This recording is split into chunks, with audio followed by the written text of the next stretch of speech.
West Indies সফরে মিশ্র একটি অভিজ্ঞতা রয়েছে টাইগারদের। টেস্ট সিরিজ ড্র করলেও সাদা বলে দুই ফরম্যাটে রীতিমতো দুই ধরনের পারফরম্যান্স এসেছে তাসকিন মিরাজের থেকে। ওয়ানডেতে ধবল ধুলাইয়ের পর টি-20তে অবশ্য প্রতিশোধ দিয়েছে লিটন দাসের দল।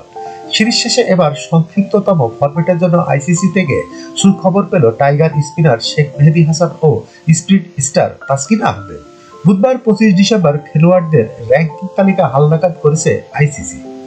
প্রকাশিত সেই র্যাঙ্কিংয়ে টি-20 বোলারদের তালিকায় সেরা 10-এ জায়গা করে নিয়েছেন শেখ মেহেদী হাসান। এর পরের 11 নম্বর অবস্থানে রয়েছে তাসকিন আহমেদ। সর্বশেষ উইন্ডোজ সিরিজে বল হাতে উজ্জ্বল ছিলেন মেহেদী হাসান। পাওয়ার প্লেতে বোলিং করার মতো কঠিন কাজটি করেছেন অনায়াসে। ক্যারিবীয় ব্যাটারদের রূপে আবির্ভূত হতে দেননি এই টাইগার স্পিনার। 3 ম্যাচ খেলে শিকার করেছেন 8 উইকেট।